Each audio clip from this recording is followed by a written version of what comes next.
അശാസ്ത്രീയമായ ഓട നിർമ്മാണം. ഇതേ തുടർന്ന് റോഡ് വെള്ളക്കെട്ടിലായി. തഴവ ഗ്രാമപഞ്ചായത്ത് 2ാം വാർഡിലെ കറുത്തേരിമുക്ക മൂനാണ്ടയിൽ റോഡാണ് വെള്ളക്കെട്ടിലായത്.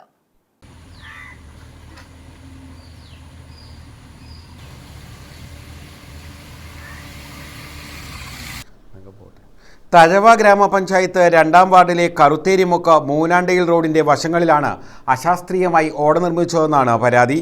ഇതോടെ നിരവധി വീടുകളും റോഡും വെള്ളക്കെട്ടിലായി. ജില്ലാ പഞ്ചായത്ത് 2019-20 സാമ്പത്തിക വർഷ പദ്ധതിയിൽ ഉൾപ്പെടുത്തി ഗുരുമന്ദിരം ജംഗ്ഷൻ മുതൽ തെരുവിലേത്തുകുളം വരെ ഓട നിർമ്മാണത്തിനായി 10 ലക്ഷം രൂപ അനുവദിച്ചിരുന്നു. എന്നാൽ ചിലരുടെ താൽപര്യപ്രകാരം ഗ്രാമപഞ്ചായത്ത് ഭരണസമിതിയെ സ്വാധീനിച്ച് ഗുരുമന്ദിരം മുതൽ കറുത്തേരി ജംഗ്ഷൻ വരെ വീണ്ടും 10 ലക്ഷം രൂപ കൂടി അനുവദിപ്പിച്ച് 20 ലക്ഷം രൂപ ആകെ വിനിയോഗിച്ചാണ് ഓട നിർമ്മിച്ചതെന്ന് നാട്ടുകാർ പറയുന്നു. രൂക്ഷമായ വെള്ളക്കെട്ടുണ്ടാകുന്ന പ്രദേശത്താണ് ഓട നിർമ്മിച്ചത്. എന്നാൽ വെള്ളം ഓടയിലൂടെ ഒഴുകിപ്പോവുകയില്ല എന്ന് നാട്ടുകാർ ചൂണ്ടിക്കാട്ടുന്നു. അശാസ്ത്രീയമായ ഓട നിർമ്മാണത്തെ നാട്ടുകാർ എതിർത്തെങ്കിലും ഭരണ സ്വാധീനം മൂലം ചിലർ തീരുമാനം അട്ടിമറിക്കുകയായിരുന്നെന്ന ആക്ഷേപവുമുണ്ട്. ചില പ്രാദേശിക കക്ഷികളുടെ താല്പര്യം കണക്ക് ആ ഫണ്ട് ഗുരുവന്ദനം മുതൽ താഴെ നിന്ന് മുകളിലോട്ട് വെള്ളം ഒഴുകത്തക്ക രീതിയിൽ ജില്ലാ പഞ്ചായത്തിൻ്റെ 10 ലക്ഷത്തോടെ ചേർത്ത് 20 ലക്ഷം രൂപയുടെ ഒരു ഓട നിർമ്മാണം വെറും അശാസ്ത്രീയമായ രീതിയിൽ ഗുരുവന്ദനം മുതൽ കറുത്തേരി ജംഗ്ഷൻ വരെ നടത്തിയിരിക്കുകയാണ്. അതിൻ്റെ പരിണത ഫലമാണെന്ന് നൂറുകണക്കിന് വാഹനങ്ങൾ സഞ്ചാരയോഗ്യമാക്കിയിട്ടുള്ള ഈ റോഡ് വെള്ളക്കെട്ടാൽ യാത്ര ദുസ്സഹമായി കിടക്കുന്നത്.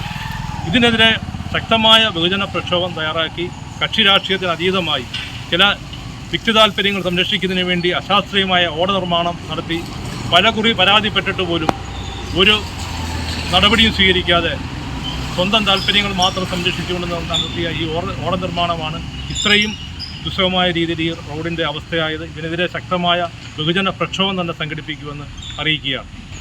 ശരിക്കും പ്രായോഗികമല്ലാത്ത ഓട നിർമ്മാണത്തിൻ്റെ ഒരു ഫലമാണ് ഇന്നിവിടെ ഈ ജനങ്ങൾ അനുഭവിക്കുന്നത്. കറുത്തേരി ജംഗ്ഷനിൽ നിന്ന് ഗുരുമന്ദിരം വരെയുള്ള ഓട നിർമ്മാണം ശരിക്കും അവിടുന്ന് ഇങ്ങോട്ട് വെള്ളം ഒഴുകേണ്ട ഒരു അവസ്ഥയാണ് ഉള്ളത്. പക്ഷേ ശാസ്ത്രീയമല്ലാത്ത നിർമ്മാണത്തിൻ്റെ ഒരു പരിണിത ഫലമാണിത്. ശരിക്കും തീർത്തും പ്രതിഷേധാർഹമാണ്. ശക്തമായിട്ട് ഇതിനൊരു പരിഹാരം അധികാരികൾ ഉണ്ടായിട്ടില്ലെങ്കിൽ ശക്തമായ ബഹുജന പ്രക്ഷോഭം തന്നെ നടത്തുവാൻ തീരുമാനിച്ചിരിക്കുകയാണ്. MLA ഫണ്ട് വിനിയോഗിച്ചാണ് റോഡ് സഞ്ചാരയോഗ്യമാക്കിയത്. എന്നാൽ ഓട നിർമ്മാണത്തിലെ അശാസ്ത്രീയത മൂലം വെള്ളക്കെട്ടുണ്ടായതിനാൽ റോഡ് തകരാനുള്ള സാധ്യത കൂടുതലാണ്.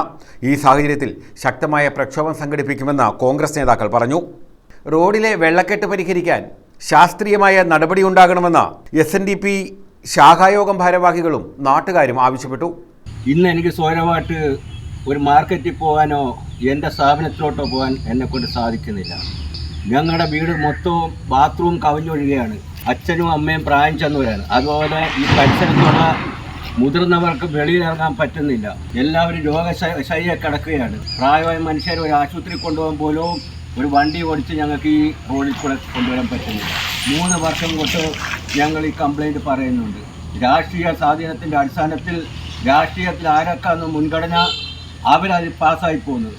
നിരപരാധിയായ ഞങ്ങളെപ്പോലുള്ള ഈ ആൾക്കാരെ തിരിഞ്ഞു നോക്കാൻ ആരുമില്ല. ഈ പരിസരത്തുള്ള കുട്ടികളെ പ്രായമുള്ള അമ്മമാർ തോളയിലും ഏണത്തും എടുത്തുകൊണ്ടാണ് അടുത്തുള്ള ബസ്സിനകത്ത് കൊണ്ടുവന്ന് കയറ്റുന്നത്. അവർക്ക് ന്യൂസ് ബ്യൂറോ തഴവ.